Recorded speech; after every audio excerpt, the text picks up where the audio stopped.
দেখেন এখানে exam role এবং রেজিস্ট্রেশন নাম্বার এবং আপনার যে তারিখে পরীক্ষা দিয়েছেন সেই তারিখটি বসাবেন। তারপরে এখানে একটা ক্যাপচা আছে, দেখেন সেম ক্যাপচাটি এখানে বসিয়ে দিবেন। তো তারপরে আপনাকে সার্চ রেজাল্টে ক্লিক করতে হবে। আসসালামু আলাইকুম এভরিওয়ান, সবাই কেমন আছেন? আশা করি সবাই ভালো আছেন। স্বপ্নাদের ভালোবাসায় আমি অনেক ভালো আছি। বন্ধুরা, আপনি কি অনার্স প্রথম বর্ষের একজন স্টুডেন্ট? তাহলে আজকের ভিডিওটি আপনার জন্য। আপনি যদি অনার্স প্রথম বর্ষের এক্সাম দিয়ে থাকেন তাহলে অবশ্যই আজকের ভিডিওটি আপনার জন্য গুরুত্বপূর্ণ। হ্যাঁ বন্ধুরা, আজকের এই ভিডিওতে আমি যে বিষয়টি দেখাবো সে বিষয়টি হলো অনার্স প্রথম বর্ষে রেজাল্ট কীভাবে দেখবেন সে বিষয়টি নিয়ে। স্ক্রিনে দেখতে পাচ্ছেন একটি ওয়েবসাইট যেখান থেকে আপনি রেজাল্ট দেখতে পাবেন এবং অনার্স প্রথম বর্ষের কীভাবে রেজাল্ট দেখবেন সে বিষয়টি আমি দেখাবো। তো এই ওয়েবসাইটে আসার জন্য আপনাকে সর্বপ্রথম ক্রোম ব্রাউজারে যেতে হবে। তারপরে আপনাকে সার্চ করতে হবে NUACBD লিখে। তারপরে আপনার সামনে যে ওয়েবসাইটটি আসবে সর্বপ্রথম এই ওয়েবসাইটে ক্লিক করবেন। ক্লিক করার সাথে সাথে আপনার সামনে এরকম ইন্টারফেস শো করবে। তারপরে দেখেন এখানে আপনার রেজাল্ট লেখা আছে, এখানে একটা ক্লিক করবেন। রেজাল্টে ক্লিক করার পরে আপনার সামনে এরকম ইন্টারফেস শো করবে। তো এখানে সর্বপ্রথম আপনার এক্সামের নাম দিতে হবে, মানে আপনি কোন বর্ষের সেই বর্ষের নাম দিবেন। আপনি যদি প্রথম বর্ষের হন তাহলে প্রথম বর্ষ দিতে পারবেন, তবে থার্ড ইয়ারের যেহেতু রেজাল্ট দিয়েছে সেজন্য এখানে থার্ড ইয়ার দেখাচ্ছে। এখানে এই পর্যন্ত ফার্স্ট ইয়ারের রেজাল্টের ডেট হয়নি, সেজন্য এটা শো করতেছে না। যখন ডেট হবে তখন আপনি এখানে দেখতে পাবেন, তখন সিলেক্ট করবেন। তারপরে গ্রুপ নেম আছে, এটা গ্রুপ নেম আপনার যে গ্রুপ সেই গ্রুপটি দিয়ে দিবেন।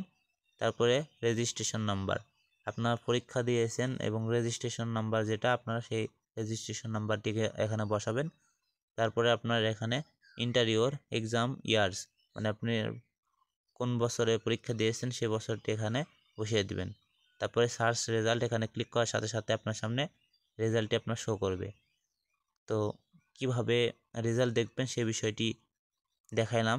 যেহেতু এখানে প্রথম বর্ষের এখনও ডেট দেয়নি সেজন্য আমি সব কিছু বিষয়ে তুলে ধরতে পারলাম না। এরপরে যদি আপনার ভিডিও লাগে তাহলে অবশ্যই কমেন্ট বক্সে জানাবেন, আমি নতুনভাবে আরেকটি ভিডিও বানানোর চেষ্টা করব অথবা আপনাকে সমাধান দেওয়ার চেষ্টা করব। তো এরকম আরও একটি ওয়েবসাইট রয়েছে, সেই ওয়েবসাইটটা আপনি কিভাবে রেজাল্ট দেখবেন সে বিষয়টি দেখাবো আপনাকে।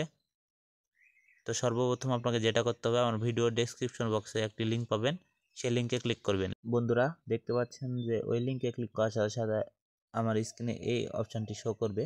তো সেম অপশানটি আপনার ফোনের অপশানটি শো করবে। তো যাই হোক, এখানে তারপরে দেখেন অনার্স, এখানে একটা ক্লিক করবেন। এখানে ক্লিক করার পরে আপনার এই যে প্লাস চিহ্ন এখানে একটা ক্লিক করবেন। তারপরে দেখেন ফার্স্ট ইয়ার্স, এখানে একটা ক্লিক করবেন। তারপরে একটু লোডিং নেবে, তারপরে একটু সময় অপেক্ষা করবেন। তারপরে দেখেন আপনার সামনে এরকম ইন্টারফেস শো করবে। তো এখানে আপনার রোল নাম্বার, দেখেন এখানে এক্সাম রোল এবং রেজিস্ট্রেশন নাম্বার এবং আপনার যে তারিখে পরীক্ষা দিয়েছেন সেই তারিখটি বসাবেন। তারপরে এখানে একটা ক্যাপচা আছে, দেখেন সেম ক্যাপচাটি এখানে বসিয়ে দিবেন। তো তারপরে আপনাকে সার্চ রেজাল্টে ক্লিক করতে হবে। তো সার্চ রেজাল্টে ক্লিক করার সাথে সাথে আপনার সামনে আপনার রেজাল্টটি শো করবে। তো কীভাবে রেজাল্ট দেখবেন আশা করি বুঝতে পেরেছেন। এরপরে যদি বুঝতে কোনো সমস্যা হয় তাহলে কমেন্ট বক্সে কমেন্ট করে জানাবেন। আজকের ভিডিওটি এ পর্যন্তই, দেখা হচ্ছে পরবর্তী কোনো ভিডিওতে। সে অবধি ভালো থাকুন, সুস্থ থাকুন, আল্লাহ হাফেজ।